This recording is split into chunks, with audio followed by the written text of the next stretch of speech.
India आघाडीचं शिष्टमंडळ राष्ट्रपतींना भेटणार असल्याचं कळतंय। केंद्रीय निवडणूक आयोगाच्या कामकाजावर यावेळेस त्यांनी संशय व्यक्त केलाय।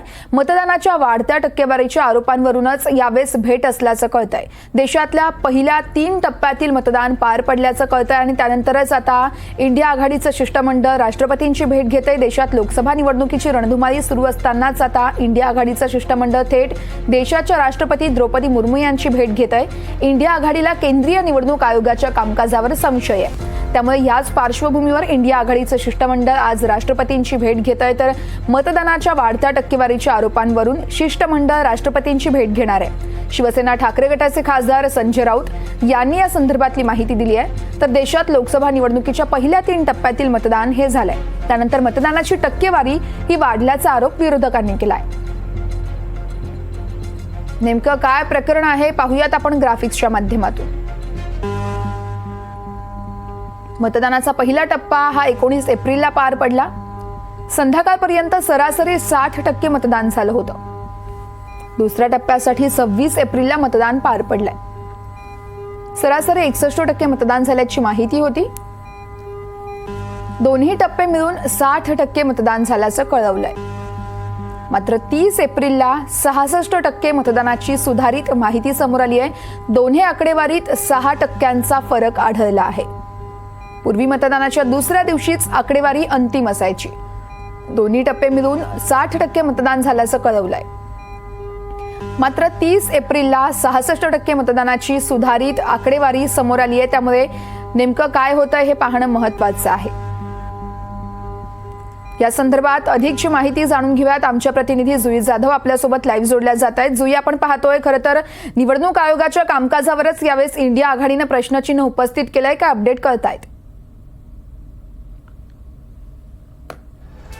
वर्षा, लोकसभा निवडणुकीचे देशातील पहिले 3 टप्पे पार पडलेले आहे आणि ह्या पहिल्या 3 टप्प्याच्या मतदानाच्या आकडेवारीवरच आता इंडिया आघाडीने संशय घेतलेला आहे।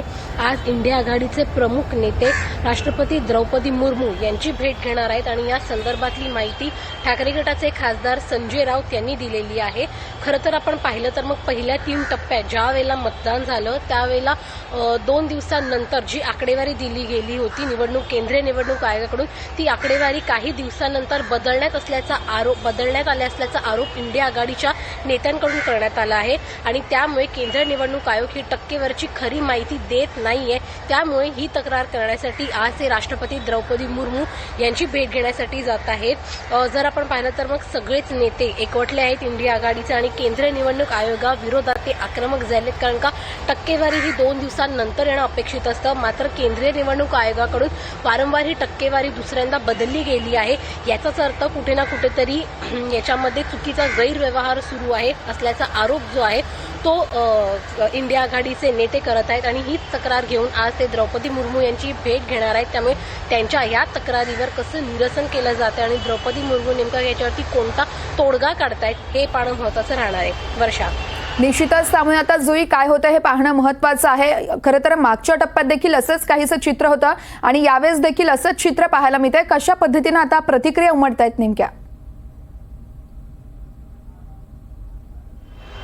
वर्षा, पहिल्या 3 टप्प्यातील मतदान प्रक्रिया ज्या वेळेला पार पडलं त्यावेळेला जी मतदानाची आकडेवारी होती ती कमी होती देशभराची। मात्र त्याच्यानंतर लगेचच 2 ते 3 दिवसानंतर केंद्रीय निवडणूक आयोगाने आपल्या वेबसाईटवर नवीन आकडेवारी जाहीर केली। याचाच अर्थ कुठे ना कुठेतरी संशय जो आहे तो निर्माण होतो असा अंदाज इंडिया आघाडीच्या नेत्यांनी उपस्थित केला आहे आणि याच विरोधात तक्रार करण्यासाठी ते आज द्रौपदी मुर्मू यांची भेट घेणार आहेत। प्रतिक्रिया जर आपण पाहिलात तर मग विरोधकांकडून तीव्र आहेत, कारण का अशी खोटे आकडेवारी देणं हे अत्यंत गैर असल्याचं त्यांच्याकडून सांगण्यात आलंय।